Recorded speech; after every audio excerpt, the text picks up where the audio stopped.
ایک انسان وہ ہے کہ جو بنیادی طور پر جذبات سے فیصلہ کرتا ہے. آپ اس کے جذبات کو اپیل کر لیجئے، وہ آپ کی بات مان لے گا. ایک آدمی وہ ہے کہ جو پہلے بات کو سمجھنا چاہتا ہے کہ میری عقل بھی اس بات کو تسلیم کرتی ہے کہ نہیں. بس یہ ڈسٹنکشن ہے.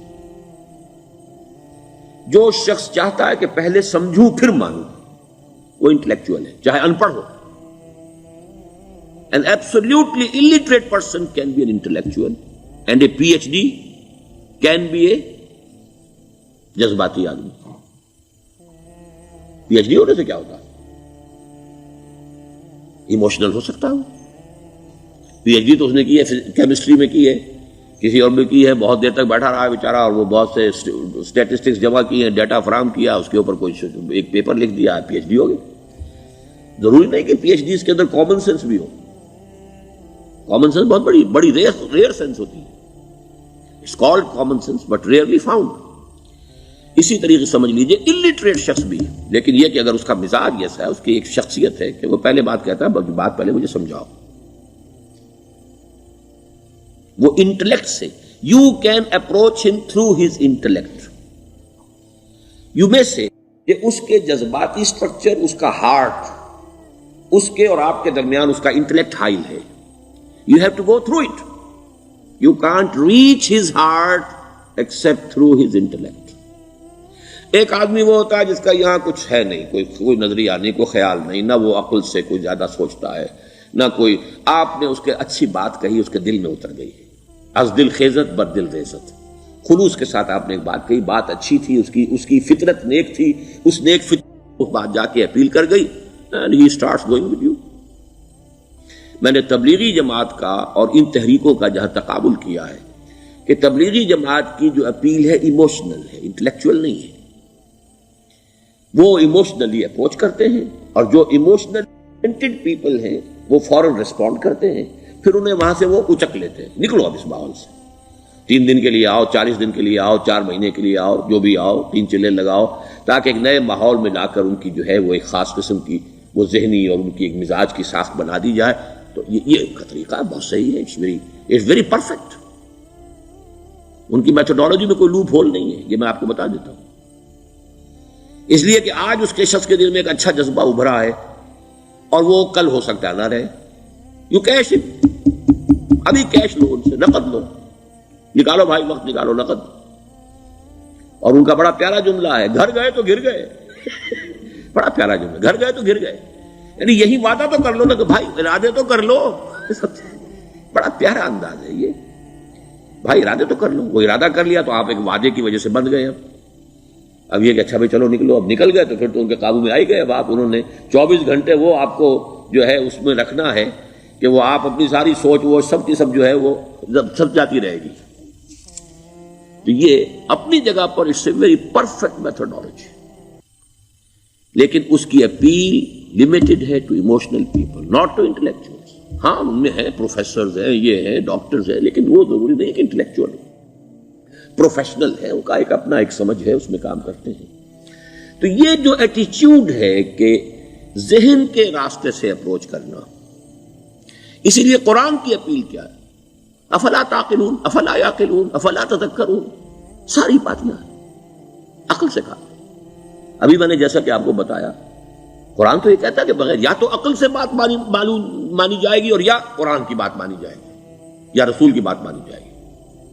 العلم علمان ولا تخف ما ليس لك به علم ان السمع والبصر والفؤاد كل اولئك كان عنه مسؤولا. کسی ایسی چیز کی پیروی نہ کرو جس کے لیے تمہارے پاس علم نہیں. علم دو ہے، یا آپ کو اپنے حواس کے ذریعے سے علم حاصل ہوا ہے، عقل سے حاصل ہوا ہے، اور یا پھر یہ کہ وہی سے حاصل. تو یہ ہے اصل میں کسی بھی انقلابی تحریک کے لیے جو پہلا نیوکلیس بنتا ہے وہ انٹلیکچوئلز کا ہوتا ہے. پھر یہ کہ وہ چیز جو ہے عام لوگوں کے اندر بھی نیچے اترتی ہے. اس کے بعد جو فائنل سٹیج ہوتی ہے اس میں تو آپ کو عوام کو موٹیویٹ کرنا پڑے گا. اب وہ وہاں انٹلیکچوئل اپیل نہیں چلے گی، وہاں پھر ایموشنل اپیل چلے گی. لیکن وہ کب چلے گی؟ جبکہ ایک مضبوط جماعت ایسی پیدا ہو چکی ہو کہ جو سمجھ کر آئی ہو، علی وجہ البصیرت مان رہی ہو، چل رہی ہو اپنی دونوں آنکھیں کھول کر چل رہی ہو، پھر ڈسپلنڈ ہو، پھر جو کچھ کہہ رہی ہے وہ کر بھی رہی ہو، ایسی مضبوط جماعت ہوگی تو ایک عوامی جو ہے کوئی تحریک اٹھا کر اسے کنٹرول کر سکتی ہے، اسے ایک ڈائریکشن کے اندر رکھ سکتی ہے، ورنہ عوامی تحریک کو کوئی کر سکتا ہے؟ عوامی تحریک خود بخود بھی دائیں بائیں کسی طرح بڑھ جائے گی، جوش اور جذبات کے اندر، تو پھر انسان جو ہے وہ پھر ادھر سے ادھر نکل جاتا ہے، پھر وہ حد اعتدال پر نہیں رہتا۔ اس کو کنٹرول کرنے کے لیے جیسے ریڑھ کی ہڈی ہے انسان کے جسم میں، وہ جب تک کھڑی ہے میرا پورا پوسچر کھڑا ہے، اگر اس میں سے کوئی ایک منکا بیٹھ گیا تو کوب نکل آئے گی انسان کی۔ تو وہ ریڑھ کی ہڈی جو ہے وہ جماعت ہے، انقلابی جماعت، جو کہ اسلامی انقلاب میں حزب اللہ، جو ہم تنظیم اسلامی کے تحت کوشش کر رہے ہیں بنانے کی، اور یہ کہ اس کے لیے انٹلیکچوئل اپروچ کے لیے یہ سارا معاملہ ہے کہ جو اسلام کی نشأت ثانیہ سے شروع ہوا، اور یہ سارا کام جو اب ہو رہا ہے، آپ سے بات ہو رہی ہے، آپ کو سمجھانے کی کوشش ہو رہی ہے کہ دین کو سمجھیے کہ دین ہے کیا، اس کا ہدف کیا ہے، اس کا بیسس کیا ہے، اس میں پرائرٹیز کیا ہیں، یہ ساری چیزیں کہ سمجھ سے آئیں آپ کے اندر، پھر آپ سمجھ کر اس شے کو قبول کریں، یہ ہماری پرائرٹی ہے۔ ہم آپ کو ایموشنلی موٹیویٹ کر کے حرکت میں نہیں لانا چاہتے، وہ سٹیج آئے گی، جب آئے گی، اگر وہ مضبوط جماعت پہلے تیار ہو جائے تو پھر وہ سٹیج آئے گی، پھر عوام کو موٹیویٹ کریں گے۔ اور اس وقت میں سمجھتا ہوں کہ اگر کوئی ایسی شکل ہمارے ذریعے سے اللہ نے پیدا کر دی تو مجھے یقین ہے کہ تبلیغی جماعت کے لوگوں کی بہت بڑی تعداد جو ہے کھنچ کر آ جائے گی، جیسے ویکیوم میں کوئی چیز کھنچ جاتی ہے۔ لیکن جبکہ انہیں معلوم ہو جائے کہ ہاں دین ہے واقعتاً، یہ کوئی اقتدار کی جنگ نہیں ہے، یہ کوئی اور مسئلہ نہیں ہے، کوئی اس میں شک و شبے سے بالا تر بات نہیں ہے، خالص دین کا مسئلہ ہے، اور اس کے اوپر کوئی تحریک شروع ہوئی تو پھر وہ نکل آئیں گے لوگ۔ حضور کے زمانے میں بھی سمجھ لیجیے، جیسا کہ میں نے کہا، الٹریٹ ہونا اور بات ہے، لیکن یہ کہ انٹلیکچوئل جو ہے وہ اسٹرکچر آف پرسنالٹی ہوتا ہے، انٹلیکچوئل یا ایموشنل۔ یہاں پر ایک جملہ ذرا نوٹ کر لیجیے اگر آپ کے علم میں نہ ہو، جبران، خلیل جبران جو ہے یہ ایک عیسائی مصنف تھا، عرب لبنان کا، لیکن بہت بڑا ادیب تھا، تو اس کا ایک جملہ ہے، عقل سے روشنی حاصل کرو لیکن جذبے کے تحت حرکت کرو۔ یعنی عقل سے روشنی حاصل کرو، جانا کدھر ہے، منزل کیا ہے، ہدف کیا ہے، یہ عقل سے طے کرو، یہ جذبات میں طے نہ کرو، یہ تو غلط ہو جائے گا، ڈائریکشن غلط ہو جائے گی۔